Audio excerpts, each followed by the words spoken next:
Hello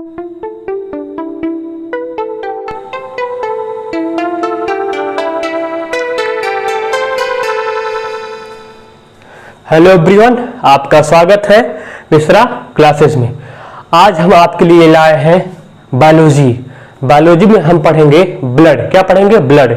हम पढ़ेंगे blood. ये आपका जीएस का पार्ट है, इसको ध्यान से देखना। इससे एक क्वेश्चन जरूर आता है आपके, जो भी जहां भी साइंस का एग्जाम होता है, जहां भी बायोलॉजी का एग्जाम होता है, जहां भी बायोलॉजी से क्वेश्चन आते हैं, यहाँ से क्वेश्चन जीएस के रूप में जरूर आते हैं। यहाँ से जीएस के रूप में क्वेश्चन जरूर आते हैं, इसलिए आप लोग इसे ध्यान से देखेंगे। और यूपी बोर्ड वाले के लिए बायोलॉजी स्टार्ट है। यूपी बोर्ड वाले इसको अच्छे से देख सकते हैं। हम पूरा हिंदी में पढ़ाएंगे। कैसे पढ़ाएंगे? हिंदी में, इंग्लिश नहीं। इंग्लिश का भी यूज करेंगे, लेकिन हिंदी आपको ज्यादा यूज करेंगे, हिंदी आपको बताएंगे। इसलिए इस टॉपिक को आप लोग ध्यान से समझिएगा। क्या ये टॉपिक आपके लिए बहुत इंटरेस्टिंग टॉपिक है? क्या है? इंटरेस्टिंग है। हम आपके लिए बायोलॉजी से छोटे छोटे पॉइंट ऑफ व्यू के अनुसार लाते रहेंगे, छोटे छोटे पार्ट में लाते रहेंगे। देखो स्टार्ट करते हैं, तो बिना समय गवाए देखो ब्लड। आज हम ब्लड की स्टडी करने वाले हैं। ब्लड की स्टडी करने वाले हैं। देखो ब्लड को हिंदी में क्या कहते हैं? ब्लड को हिंदी में रक्त कहते हैं। क्या कहते हैं? रक्त। ब्लड को हिंदी में रक्त कहते हैं, रक्त कहते हैं। और उर्दू भाषा में यानी तो ब्लड को हिंदी में रुधिर कहते हैं। ठीक है, क्या कहते हैं? रुधिर कहते हैं। अब ध्यान देना, तो ब्लड को क्या कहते हैं? ब्लड को रक्त कहते हैं। क्या कहते हैं? ब्लड को रक्त कहते हैं। अगर हिंदी भाषा में कहें तो ब्लड को रक्त कहते हैं। देखो जो ब्लड की स्टडी होती है, जो ब्लड की स्टडी होती है उसे क्या कहते हैं? उसे सेरोलॉजी कहते हैं। सेरोलॉजी कहते हैं या हिमेटोलॉजी कहते हैं। तो ब्लड की स्टडी को क्या कहते हैं? सेरोलॉजी कहते हैं या हिमेटोलॉजी कहते हैं। स्टडी मतलब अध्ययन। क्या हिंदी में? क्या? अध्ययन। स्टडी मतलब क्या होता है? अध्ययन होता है। किसी चीज का अगर हम अध्ययन करते हैं, ठीक है, उसके एक टर्म डिफाइन किया जाता है, एक टर्म बताया जाता है, उसी को कहते हैं सेरोलॉजी कहते हैं या हिमेटोलॉजी। तो ओवरऑल व्यू है कि ब्लड के स्टडी को या ब्लड के अध्ययन को क्या कहते हैं? सेरोलॉजी कहते हैं या हिमेटोलॉजी कहते हैं। दोनों बात एक ही है, सेरोलॉजी हिमेटोलॉजी। तो ब्लड के स्टडी को क्या कहते हैं? अध्ययन को क्या कहते हैं? सेरोलॉजी कहते हैं या हिमेटोलॉजी कहते हैं। तो ब्लड के स्टडी को या अध्ययन को क्या कहते हैं? सेरोलॉजी कहते हैं या हिमेटोलॉजी कहते हैं। आया समझ में? तो ब्लड के अध्ययन को क्या कहते हैं? सेरोलॉजी, या इसे कहते हैं हिमेटोलॉजी कहते हैं। क्या कहते हैं? या इसे हिमेटोलॉजी कहते हैं, या इसे सेरोलॉजी कहते हैं, या हिमेटोलॉजी कहते हैं। अब देखो ब्लड के बारे में जानो, क्या क्या चीजें हैं ब्लड के बारे में। देखो ब्लड के बारे में, ब्लड एक क्या है बच्चों? ब्लड क्या होता है? ब्लड एक जो है प्राकृतिक कोलाइड होता है। क्या होता है? प्राकृतिक कोलाइड होता है। क्या होता है? ब्लड क्या होता है? एक प्राकृतिक कोलाइड होता है। क्या होता है? ब्लड एक जो होता है, ये ब्लड प्राकृतिक कोलाइड होता है। क्या होता है? जो ब्लड ये होता है, ये कैसा होता है? ये प्राकृतिक कोलाइड होता है। प्राकृतिक कोलाइड का मतलब समझो। देखो ये तो हमको पढ़ना है सरफेस केमिस्ट्री में, प्राकृतिक कोलाइड, उसको हम डिटेल से पढ़ेंगे यहाँ पे प्राकृतिक कोलाइड को। लेकिन यहाँ पे समझो, देखो होता क्या है कोलाइड, अगर समझो तो हम किसी चीज को क्या करते हैं? जब हम उसको छानते हैं, क्या करते हैं? किसी चीज को जब हम छानते हैं तो छानने के समय पूरा पार्ट जो है छनता नहीं है, कुछ न कुछ पार्ट बच जाता है। क्या था? कुछ न कुछ पार्ट क्या होता है? बच जाता है छन्नी में। वही पार्ट जो बच जाता है वही क्या होता है? कोलाइड होता है। वही क्या होता है? कोलाइड। सबसे अच्छा समझने के लिए है, तो वाला ओवरऑल ये चीज है नहीं, लेकिन समझने के लिए कोलाइड सबसे बेटर है। कि हम किसी चीज को मान लो छानते हैं, छानने के बाद सारी चीजें छन नहीं जाती हैं, सारी चीजें, कुछ न कुछ पार्ट उसका बच जाता है। उसी बचे हुए पार्ट को क्या बोलते हैं? कोलाइड बोलते हैं। या ऐसे ही जब आप दूध को छानते हैं, क्या, अरे जब आप दूध को छानते हैं ना, जब आपको दूध को छानते हैं तो दूध को छाने उसकी साढ़ी क्या होती है? बच जाती है, छनती नहीं है। उसकी साढ़ी क्या होती है? बच जाती है। वही क्या होती है? कोलाइड होती है। आप लोग चाय छानते होंगे, घर में डेली यूज होता है चाय। तो चाय का जो खराब चाय पत्ती होती है, जो खराब चाय पत्ती होती है, वह चाय पत्ती क्या होती है? वो नहीं छनती है, वो बच जाती है। जो लिक्विड वाला पार्ट होता है वो तो छन जाता है, लेकिन जो सॉइल वाला पार्ट होता है, मतलब जो चाय पत्ती होती है वो छनती नहीं है। वही क्या होता है? कोलाइड होता है। समझ में आया? वही क्या होता है? कोलाइड होता है। समझ में आया? वही क्या होता है? कोलाइड होता है। आया? अब देखो दूसरी बात, ब्लड एक क्या होता है? ये ब्लड एक संयोजी ऊतक होता है। संयोजी, अगर इसे इंग्लिश में कहें, इसे कनेक्टिव टिश्यू कहते हैं। क्या कहते हैं? ब्लड एक कनेक्टिव टिश्यू होता है, मतलब संयोजी ऊतक होता है। क्या होता है? ब्लड एक कनेक्टिव, क्या होता है, कनेक्टिव टिश्यू होता है। ब्लड एक कनेक्टिव टिश्यू होता है। क्या होता है, ब्लड एक संयोजी ऊतक होता है। हिंदी में क्या, ब्लड एक संयोजी ऊतक होता है। क्या होता है, ऊतक। ब्लड एक संयोजी ऊतक होता है। ऊतक मतलब ये हमारे सभी पार्ट को, सभी आर्गन को जोड़ के रखता है, सभी सेल को जोड़ के रखता है, सभी टिश्यू को जोड़ के रखता है, इसलिए इसे कहते हैं लिंकिंग टिश्यू। इंग्लिश में क्या कहते हैं, इसे कहते हैं लिंकिंग टिश्यू। सभी पार्ट को हमारे जोड़ के रखता है, सभी स्किन वगैरह को हमारे जोड़ के रखता है। ठीक है, हमारे जो स्किन वगैरह है उसको अच्छे से जोड़ कर रखता है, उसी कहते हैं संयोजी ऊतक। तो ब्लड एक क्या है, ब्लड एक संयोजी ऊतक है। क्या होता है, तो ब्लड क्या होता है, ब्लड एक संयोजी ऊतक है। क्या है, ब्लड क्या होता है, एक संयोजी ऊतक, जो हमारे सभी पार्ट को क्या करता है, सभी हमारी स्किन वगैरह को जोड़ के रखता है, हमारे पूरे ओवरऑल बॉडी को जोड़ के रखता है, लिंक करके रखता है, वो क्या होता है, संयोजी ऊतक। मतलब इसे क्या कहते हैं, इसे इंग्लिश में क्या कहते हैं, कनेक्टिव टिश्यू कहते हैं। क्या कहते हैं, कनेक्टिव टिश्यू। दूसरा देखो, अब जो ब्लड का पीएच होता है वो 7.4 होता है। कितना होता है, 7.4। ये इंपॉर्टेंट है, याद रखना। जो ब्लड का पीएच होता है वो पीएच होता है 7.4 होता है। कहीं कहीं 7.2 दिया है, तो 7.2 देखो, एक ही पीएच जानो, 7.4। क्या, तो जो ब्लड का पीएच होता है वो कितना होता है, 7.4 होता है। कहीं कहीं 7.2 दिया गया है, उसका भी रीजन है, बताता हूं। देखो 7.2 इसका जो पीएच होता है, एक आपको एक याद रखना, आपको एक ही याद रखना है, जो ब्लड का पीएच होता है ये 7.4 होता है। कितना, ये जीएस याद रखना, जो ब्लड का पीएच होता है वो 7.4 होता है। जो ब्लड का पीएच होता है वो 7 कितना होता है, 4 होता है। ये पीएच जो होता है ये क्षार होता है। क्षार कितना होता है, क्षार होता है। ये क्या होता है, ये क्षार होता है। क्षार मतलब ये बेसिक पीएच होता है, एल्कलाइन होता है। बेसिक पीएच अगर इंग्लिश में कहें तो ये क्या होता है, एल्कलाइन पीएच होता है। एल्कलाइन पीएच होता है। एल्कलाइन पीएच, एल्कलाइन पीएच मतलब ये बेसिक पीएच होता है। देखो एसिड बेसिक, देखो बेसिक पीएच का मतलब समझो, जो पीएच होता है, जो न्यूट्रल पीएच होता है वो 7 होता है। जो न्यूट्रल पीएच होता है वो पीएच 7 होता है। अगर हम 7 के नीचे आप जाएंगे, अगर आप 7 के नीचे जाओगे तो वो क्या होता है, वो एसिडिक पीएच हो जाता है। अब जैसे जैसे आप 6, 5, 4, 2, 3, 2, 1 ऐसे जाओगे तो सब एसिडिक पीएच हो जाता है, मतलब अम्ल पीएच हो जाता है, अम्ल एसिडिक पीएच होता है। और जैसे जैसे आप 7 को क्रॉस कर देंगे, 7 जाएंगे, 7 के आगे जाएंगे, वो क्या होता है, वो बेसिक पीएच होता है। तो क्या होता है, बेसिक पीएच। इसलिए हमारा ब्लड कैसा होता है, ये एल्कलाइन होता है, मतलब क्षार होता है। क्या होता है, क्षार होता है, मतलब बेसिक होता है। तो ओवरऑल क्या जाने, जो ब्लड का पीएच होता है ये क्या होता है, 7.4 होता है। तो ब्लड का पीएच कितना होता है, 7.4 होता है। आया समझ में, तो ब्लड का पीएच कितना होता है, 7.4 होता है। आगे देखो, अब देखो, अब ब्लड पाया कितना जाता है, इसका कितना काउंट होता है, कितना नंबर होता है। नंबर देखो, इसका जो मेल में नंबर होता है, इसका जो मेल में नंबर होता है, जो ब्लड का जो मेल में नंबर होता है वो 5.5 लीटर होता है। कितना, 5.5 लीटर। ध्यान सुना, जो ब्लड का जो मेल में नंबर होता है वो क्या होता है, 5.5 लीटर होता है। कितना होता है, 5.5 लीटर हिंदी में का है। तो 5.5 लीटर होता है। कितना होता है, 5.5 लीटर। अब देखो फीमेल में कितना होता है, 5 लीटर। फीमेल में जो कितना है, 5 लीटर है। फीमेल में कितना है, 5 लीटर है। और मेल में कितना है, 5.5 लीटर है। ऐसा क्यों, ऐसा क्या, ये सब आधे लीटर का घुस-फूस है, ऐसा क्यों, देखो कैसे। जो मेल होते हैं, मेल में हीमोग्लोबिन का मात्रा क्या होता है, ज्यादा होता है।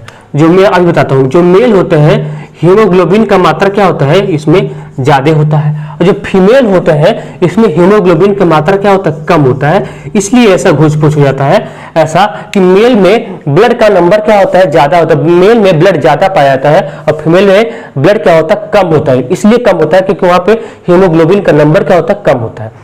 यहाँ में जो फीमेल होता है, यहाँ में हीमोग्लोबिन का नंबर कम होता है और मेल में हीमोग्लोबिन का नंबर क्या होता है, ज्यादा होता है। कुछ लोग ऐसा भी कहते हैं, गांव का लैंग्वेज यूज करते हैं, कहते हैं जो फीमेल होती है वो मेल का क्या करती है, आधा लीटर खून चूसती है, आधा लीटर खून चूस लेती है। ऐसा लोग गांव बोलते हैं, लेकिन ऐसा है नहीं। ऐसा मेन रीजन ये है कि फीमेल में हीमोग्लोबिन का कंटेंट क्या होता है, कम होता है। इसलिए यहाँ पे ब्लड की देखो, यहाँ पे देखो आधा लीटर की कमी है, तो आधा लीटर मतलब ठीक है, इतना। अरे यहाँ पे जितना भी कमी है इसलिए क्योंकि यहाँ पे हीमोग्लोबिन का नंबर क्या है, वो कम है। यहाँ पे हीमोग्लोबिन का नंबर क्या होता है, ज्यादा होता है। मेल में हीमोग्लोबिन का नंबर क्या होता है, ज्यादा होता है। आया समझ में। दूसरा देखो, अब इसका निर्माण कहाँ होता है। अब ब्लड का निर्माण भी तो जरूरी है। ब्लड का क्या है, ब्लड का निर्माण कहाँ होता है, ध्यान सुना। तो ब्लड का निर्माण होता है लीवर में। कहाँ होता है ब्लड का निर्माण कहाँ होता है, ब्लड का निर्माण मतलब रक्त का निर्माण कहाँ होता है। देखो, अगर कोई भ्रूण है, भ्रूण मतलब जो बच्चा अभी यूट्रस में है, गर्भाशय में है, अभी जन्म नहीं लिया है हमारे, अगर अभी बच्चा जन्म नहीं लिया है, जो यूट्रस में गर्भाशय में है, जो पेट में है, उसका देखो वो कहाँ बनता है, उसका जो ब्लड बनता है वो लीवर में बनता है। कहाँ बनता है, लीवर में बनता है। क्यों, क्योंकि जो बच्चा होता है उसके आर्गन अच्छी तरीके से डेवलप नहीं होते हैं, उसमें बोन नहीं होती है अच्छी तरीके से, ठीक है ना। तो उसमें हड्डियां ही होती है, बोन नहीं, हड्डी नहीं, ठीक है, बोन हड्डी एक ही है। उसमें अच्छी तरीके से बोन का डेवलपमेंट नहीं होता है, मतलब अच्छी तरीके से आर्गन का डेवलपमेंट नहीं होता है। तो वहां पे कहां से उसके आर्गन में कहां से उसमें ब्लड का फॉर्मेशन हो जाएगा। इसलिए क्या होता है, वहां पे लीवर में ब्लड का फॉर्मेशन होता है।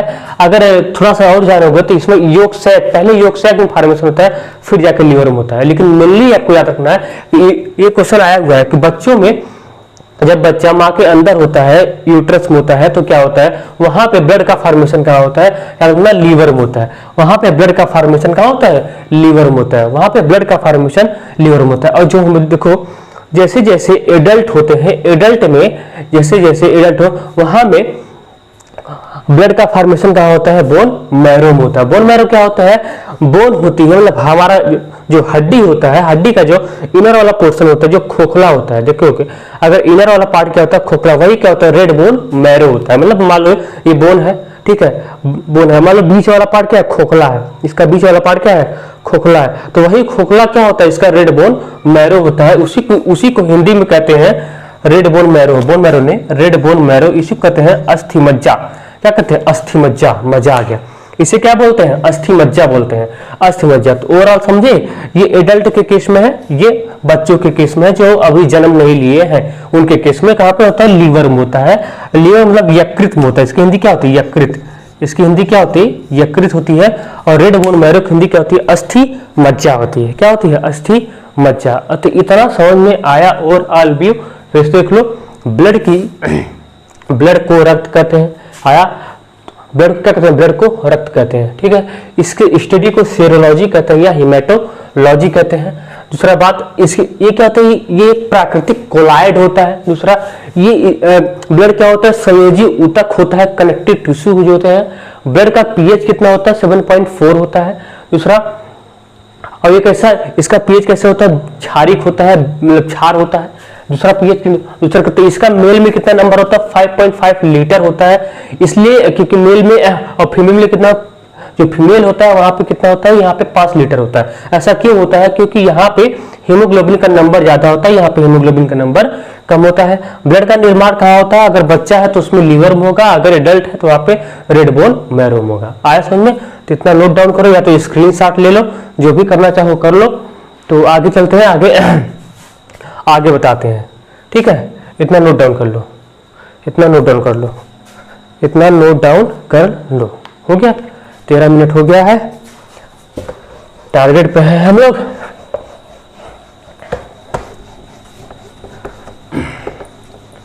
अभी तक का इतना समझ में आया, अभी तक क्या हुआ, इतना समझ में आया। अब देखो, अभी तक इतना समझ में आया, अभी तक जो है इतना समझ में आया अच्छे से कि ब्लड के बारे में क्या है, कैसे ओरिजिनेट होती है, कैसे क्या होता है। अब देखो, अब देखो,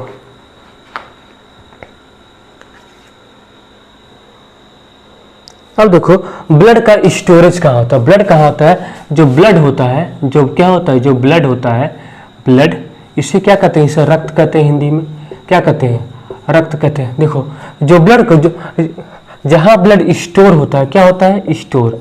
तो ब्लड स्टोर होता है स्प्लीन में। भाई ब्लड को तो स्टोर भी होना है। ब्लड क्या भाई, ब्लड तो ऐसा नहीं, बहुत लोग कहते हैं ब्लड हार्ट में स्टोर होता है, हमारे दिल में स्टोर होता है। पगला गए हो, कहा ब्लड कहीं दिल में स्टोर होगा, मर आ जाओगे भैया। मर आ जाओगे। ब्लड कभी दिल में स्टोर नहीं होता, वो तो क्या करता है, वो तो ब्लड को पंप करने का काम करता है ना। हार्ट हमारा ब्लड को पंप करने का काम करता है, ठीक है, सभी आर्गन में ब्लड को पहुंचाता है। अगर उसके अंदर अगर ब्लड इकट्ठा हो जाएगा तो बीपी इफेक्ट हो जाएगी, आपकी ब्लड प्रेशर इफेक्ट हो जाएगा, आप ठीक है, आप धरती पर रहोगे ही नहीं। इसलिए वहां पे ब्लड को एक्यूमुलेट नहीं होता। तो ब्लड जमा कहाँ होता है, ब्लड हमारा जमा होता है स्प्लीन में। कहाँ जमा होता है, ब्लड हमारा जमा होता है स्प्लीन में। कहाँ होता है, स्प्लीन। ब्लड हमारा जमा होता है स्प्लीन, इसे प्लीहा कहते हैं। क्या कहते हैं, इसे प्लीहा कहते हैं, इसे प्लीहा कहते हैं। क्या कहते हैं, प्लीहा, इसे हिंदी में प्लीहा कहते हैं। तो ब्लड हमारा कहाँ जमा होता है, ब्लड हमारा जमा होता है स्प्लीन में। स्प्लीन को हिंदी में क्या कहते हैं, प्लीहा। हिंदी में क्या कहते हैं, प्लीहा कहते हैं, इंग्लिश में स्प्लीन। तो हमारा ब्लड कहाँ स्टोर होता है, स्प्लीन में स्टोर होता है, मतलब कहाँ, प्लीहा में स्टोर होता है। प्लीहा में देखो होता कभी काल जो ब्लड मर जाते हैं, ब्लड की डेड हो जाती है, ब्लड मर जाते हैं, तभी जो ब्लड स्टोर होता है वो स्प्लीन में ही स्टोर होता है, कहीं नहीं। वो कहाँ स्टोर होगा, स्प्लीन। मान लो किसी कोई कार्पसल्स मर गया, कोई आरबीसी डब्ल्यूबीसी मर गए, ठीक है, वो कहाँ स्टोर होते हैं, वो स्टोर होते हैं स्प्लीन में स्टोर होते हैं। कहाँ स्टोर होते हैं, स्प्लीन में स्टोर होते हैं। इसलिए स्प्लीन को ब्लड बैंक कहते हैं, ध्यान देना। स्प्लीन को क्या कहते हैं, स्प्लीन को ब्लड बैंक कहते हैं। क्या कहते हैं, ब्लड बैंक कहते हैं, ब्लड बैंक कहते हैं। क्या कहते हैं, स्प्लीन को क्या कहते हैं, भी पूछता है कि किसको ब्लड बैंक बोलते हैं, सब जीएस का पार्ट है। किसको ब्लड बैंक बोलते हैं, तो स्प्लीन को ब्लड बैंक बोलते हैं या प्लीहा को ब्लड बैंक बोलते हैं। स्प्लीन को ब्लड बैंक बोलते हैं या प्लीहा को ब्लड बैंक बोलते हैं, या इसे बोलते हैं या इसे बोलते हैं कब्र गाह आरबीसी, मतलब graveyard of RBC, graveyard of RBC, graveyard of RBC. क्योंकि वहां पे जब आरबीसी की लाइफ स्पेन खत्म हो जाती है, जब आरबीसी मर जाते हैं, टूट जाते हैं, वो कहाँ स्टोर हो जाते हैं, आरबीसी कहाँ स्टोर होगा, आरबीसी कहाँ, तो आरबीसी स्टोर होता है स्प्लीन में ही। तो स्प्लीन में तो मरा हो, इसलिए आरबीसी, इसे स्प्लीन को कहते हैं, इसलिए स्प्लीन को कहा जाता है graveyard of RBC, graveyard of RBC, graveyard of RBC, याद रखना। इसे कहते हैं, क्या कहते हैं, हिंदी थोड़ा टफ है, देखो इसे कहते हैं ग्रेवयार्ड ऑफ आरबीसी या कब्रगा, जो कब्र होता है, गा होता है, वो वहीं पे स्टोर होता है। देखो इसे कहते हैं, क्या कहते हैं, इसे कहते हैं ग्रेवयार्ड, इसे कहते हैं ग्रेवयार्ड ऑफ आरबीसी। क्या कहते हैं, इसे ग्रेवयार्ड ऑफ आरबीसी कहते हैं। इसी को कहते हैं कब्र, हिंदी में क्या कहते हैं, इसको कहते हैं कब्र गाह कहते हैं। क्या कहते हैं, कब्रगाह ऑफ आरबीसी, या इसी को कहते हैं कब्र, जो भी है नहीं पढ़ लेना। इसे क्या बोलते हैं, इसे बोलते हैं ग्रेवयार्ड ऑफ आरबीसी बोलते हैं। क्या बोलते हैं, इसे बोलते हैं ग्रेवयार्ड ऑफ आरबीसी, या ये नीचे लिखा हुआ है, नीचे लिखा है कि इसे बोलते हैं, या इसे बोलते हैं ग्रेवयार्ड ऑफ आरबीसी। इसी को याद कर जाइए ना, इसी को याद कर जाइए। स्प्लीन, ठीक आया। तो ब्लड कहाँ स्टोर होता है, ब्लड स्टोर होता है स्प्लीन में, प्लीहा में। इसलिए स्प्लीन को क्या बोलते हैं, ब्लड बैंक बोलते हैं।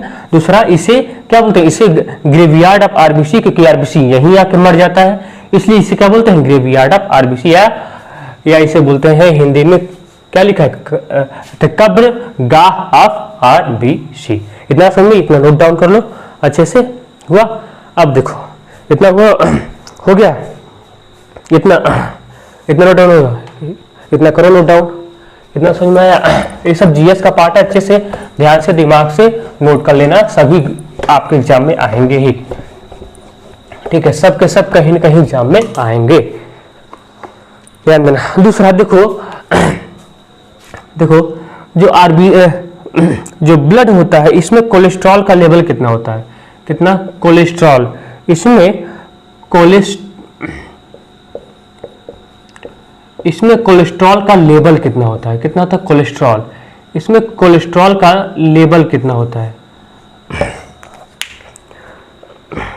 इसमें कोलेस्ट्रॉल का लेवल कितना होता है, कितना कोलेस्ट्रॉल का, इंग्लिश में लिखें कोलेस्ट्रॉल, इसमें कोलेस्ट्रॉल का लेवल कितना होता है। कोलेस्ट्रॉल देखो, जो इसमें कोलेस्ट्रॉल का लेवल होता है ब्लड में, कोलेस्ट्रॉल का लेवल होता है ब्लड में, कोलेस्ट्रॉल का लेवल होता है 200 ग्राम डेसीलीटर, 200 ग्राम डेसीलीटर होता है, 200 ग्राम डेसीलीटर। देखो डेसीलीटर क्या, जब हम ब्लड को मापते हैं, जब हम ब्लड को क्या करते हैं मापते हैं, फिजियोलॉजी वगैरह पैथोलॉजी वगैरह से ब्लड को मापते हैं तो क्या उसको हम डेसीलीटर में मापते हैं। किसमें मापते हैं, डेसीलीटर में, डेसीलीटर में मापा जाता है। किसमें मापा जाता है, डेसीलीटर में मापा जाता है।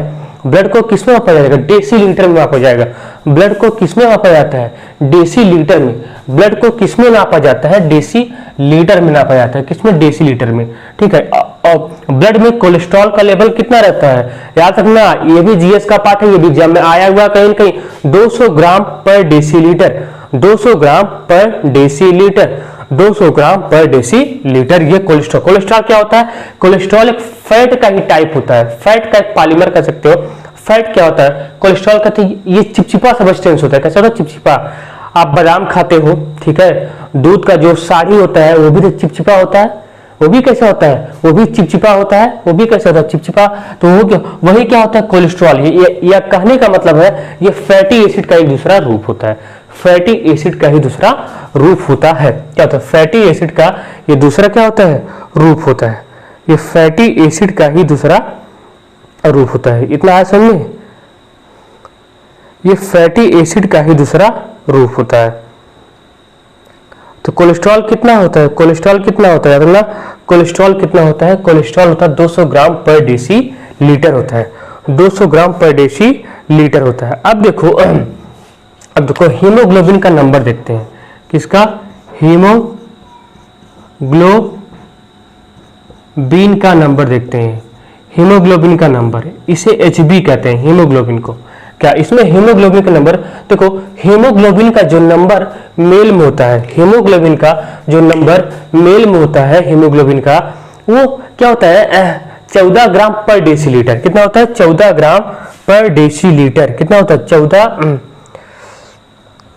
14 ग्राम कितना हीमोग्लोबिन का अगर मेल में देखें, किसमें, मेल में देखें तो कितना होता है, मेल में 14 ग्राम पर डेसीलीटर। कितना होता है, 14 ग्राम पर डेसीलीटर। अगर एवरेज मान के चले तो 12 से 16 ग्राम होता है, 12 से 16 ग्राम पर डेसीलीटर होता है, 12 से 16 ग्राम एवरेज, 12 से 16 एनसीईआरटी का डाटा है, एनसीईआरटी आप पढ़ेंगे तो उसमें दिया है 12 से 16 ग्राम पर डेसीलीटर। लेकिन यहाँ पे जीएस में कुछ हो रहा था, तो मेल में कितना होता है, 14 ग्राम पर डेसीलीटर। मेल में कितना होता है, 14 ग्राम पर डेसीलीटर। और यही में अगर फीमेल की बात की जाए, फीमेल की बात की जाए तो फीमेल में क्या होता है, फीमेल में होता है 13 ग्राम पर डेसीलीटर, 13 ग्राम पर डेसीलीटर, याद रखना 13 ग्राम पर डेसीलीटर, 13 ग्राम पर डेसीलीटर होता है। फीमेल में कितना होता है, 13 ग्राम पर डेसीलीटर आया। तो हीमोग्लोबिन का नंबर मेल में कितना होता है, 14 ग्राम पर डेसीलीटर, और मेल में कितना होता है, 14 ग्राम पर डेसीलीटर, और फीमेल में कितना होता है, 13 ग्राम पर डेसीलीटर होता है। ठीक है, 13 ग्राम पर डेसीलीटर होता है। इसको याद रखना। हीमोग्लोबिन क्या होता है, आयरन होता है। क्या होता है, हीमोग्लोबिन क्या होता है, आयरन +2 होता है। ये भी क्वेश्चन आया हुआ है। क्या होता है, हीमोग्लोबिन में आयरन +2 होता है, आयरन +2। देखो हम बता रहे थे जो आरबीसी होता है वो मेल में ज्यादा होता है। कितना, 5.5 लीटर था ना, 5.5 लीटर था, यहाँ पे 5 लीटर था। क्यों, ऐसा क्यों, क्योंकि यहाँ पे हीमोग्लोबिन का नंबर देखो ज्यादा है, यहाँ पे हीमोग्लोबिन का नंबर कम है, इसलिए इसमें ब्लड ज्यादा होता है, इनमें ब्लड कम होता है। इसमें ब्लड ज्यादा होता है, इसमें ब्लड कम होता है, यही रीजन होता है। आया, इसको अच्छे से नोट डाउन कर लो, इतना बढ़िया से, इतना। हीमोग्लोबिन, तो हीमोग्लोबिन कितना होता है, हीमोग्लोबिन होता है मेल में 14 ग्राम पर डेसीलीटर, इसमें 13 ग्राम पर डेसीलीटर होता है। आया समझ में, इतना नोट डाउन करो, नोट। ये सब जीएस का पार्ट है, अच्छे से इसको पढ़ना बढ़िया से, ब्लड के बारे में बढ़िया से पढ़ना अच्छे से, ठीक है। देखो रक्त परिसंचरण की खोज, देखो रक्त परिसंचरण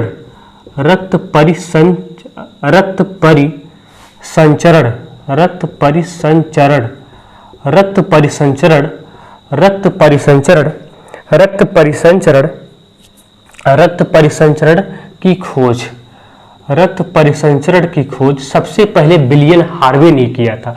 रक्त परिसंचरण की खोज सबसे पहले विलियम हार्वे ने किया था। किसने किया था? William Harvey. रक्त परिसंचरण की खोज सबसे पहले किसने किया था? William Harvey. किसने किया था? William Harvey. तो रक्त परिसंचरण का खोज सबसे पहले विलियम हार्वे ने बताया था। रक्त परिसंचरण मतलब ब्लड सर्कुलेशन के बारे में, ब्लड सर्कुलेशन के बारे में सबसे पहले किसने बताया? William Harvey. वो भी किसने, किस एनिमल में स्टडी किए थे? तो पहली बार स्नेक का चीड़-फाड़ कर दिए थे। किसमें? स्नेक का सांप में क्या किया था? उसका चीड़-फाड़ कर दी, उसको फाड़ कर पूरे ब्लड की स्टडी कर लिए, कहां से ब्लड का पार्ट मूव। ये भी गजब के इंसान थे। इनको कुछ नहीं मिला तो स्नेक में मिल गया, इनको कुछ नहीं मिला तो स्नेक में मिल गया। भाई गजब के इंसान हो यार विलियम हार्वे। आपको ऐसा कोई जानवर नहीं मिला, इनको मिला तो क्या मिला? स्नेक मिल गया। मिला तो क्या मिला? स्नेक मिला। गजब क्यों भाई, इतना पॉइजनस होता है, इसका कैसे कर दिया? ठीक है। तो विलियम हार्वे, रक्त परिसंचरण की खोज सबसे पहले किसने की थी? William Harvey. कहाँ? स्नेक में। आया समझ में? विलियम हार्वे, रक्त परिसंचरण की खोज। अब देखो ब्लड के कार्य, ध्यान दो, ब्लड के कार्य ध्यान देना, ये भी इंपॉर्टेंट है।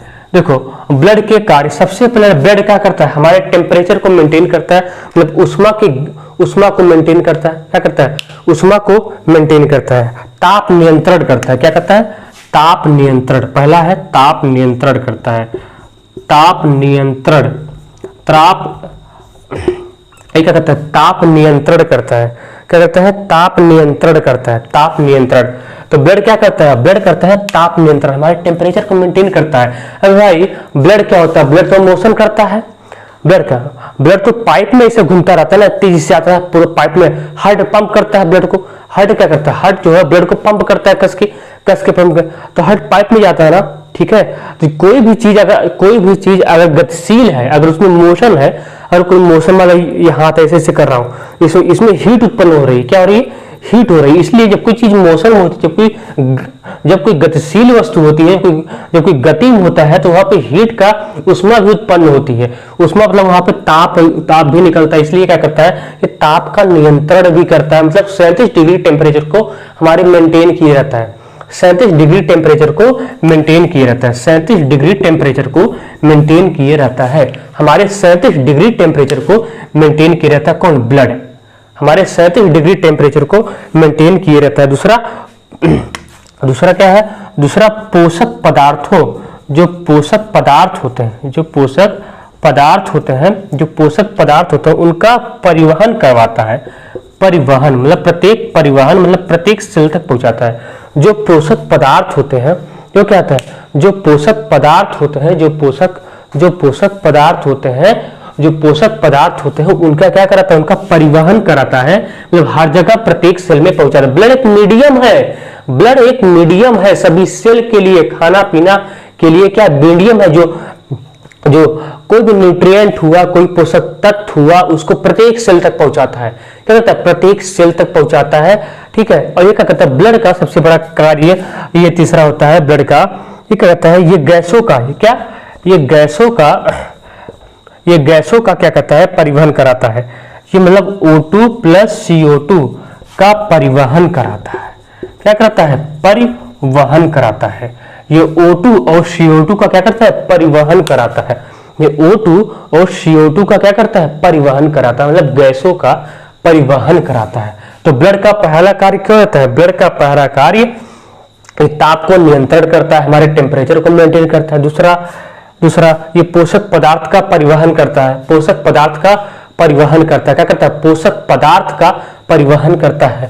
तीसरा क्या करता है? गैसों का परिवहन करता है। क्या करता है? गैसों का परिवहन करता है। क्या करता है? गैसों का परिवहन करता है। और चौथा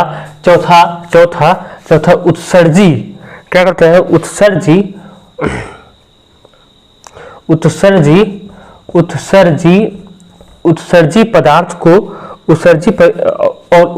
पदार्थ का भी परिवहन करता है, मतलब निकालता है, का परिवहन करता है।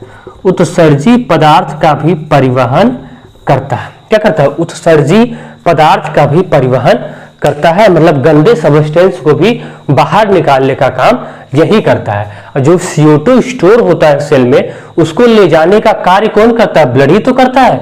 जो CO2 सेल में स्टोर होता है, जो डीऑक्सीजनेटेड ब्लड होता है, जो इम्प्योर ब्लड होता है, जो अशुद्ध ब्लड होता है, वो भी तो ब्लड ही लेके आता है, दूसरा कुछ लेके।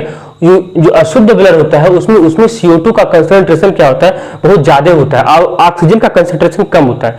CO2 का कंसंट्रेशन ज्यादा और ऑक्सीजन का कंसंट्रेशन क्या होता है? कम होता है अशुद्ध ब्लड में। अशुद्ध खून में, अशुद्ध रक्त में CO2 का कंसंट्रेशन ज्यादा होता है, ऑक्सीजन का कंसंट्रेशन कम होता है। और शुद्ध रक्त में ऑक्सीजन का कंसंट्रेशन ज्यादा होता है और CO2 का कंसंट्रेशन कम होता है। तो आया समझ में? यही होता है उत्सर्जी पदार्थों का परिवहन कराता है। तो इतना उम्मीद करता हूं इतना समझ में आया होगा। ठीक है, इतना आप लोग को समझ में आया होगा। इसके बाद पढ़ेंगे आगे, इसके बाद पढ़ेंगे, ठीक है, इसके कंपोजिशन, ब्लड के कंपोजिशन, ब्लड में है क्या क्या क्या चीजें हैं ब्लड में, ठीक है, अच्छे से इसके कंपोजिशन के बारे में पढ़ेंगे। आज तो पूरा ये एक क्या इंट्रो लेक्चर था, इंट्रो मान के चलो। तो यहाँ से जीएस का क्वेश्चन जितना बताया हूँ सब इंपॉर्टेंट है। जीएस का क्वेश्चन यहाँ से खतरनाक आता है आपके, जहां भी अगर बायोलॉजी से क्वेश्चन आते हैं तो वहां के लिए इंपॉर्टेंट है। आया समझ में? तो इसको अच्छे से नोट डाउन करो, बढ़िया से अच्छे से स्क्रीनशॉट ले लो अगर लेना चाहो तो, ठीक है, स्क्रीनशॉट ले लो जितना बताया हूँ, बढ़िया से इसको तैयार करो अच्छे से। आगे भी इसका जीएस का पार्ट ऐसे आता रहेगा, ऐसे आप लोग एंजॉय लेते रहिए। हमारे चैनल को जितना हो सकता है गाइस शेयर करो, क्योंकि आपका जितना भी बायोलॉजी होगा हिंदी वाला पार्ट हम उसको कवर करेंगे, ठीक है, बढ़िया से। यहाँ पे हर चीज, ठीक है सर, तो जीके बता रहे हैं, जीके वगैरह हम यहाँ पे सब बता रहे हैं, और केमिस्ट्री बता रहे हैं, और फिजिक्स बायोलॉजी भी आपका स्टार्ट हो गया। इसको अच्छे से नोट डाउन कर लो, बढ़िया से तैयारी करो अच्छे से, ठीक है, और पढ़ाई करते रहो, बस यही है। और हमारे चैनल को शेयर करते रहो, ठीक है, पढ़ाई करते रहो। All the very best.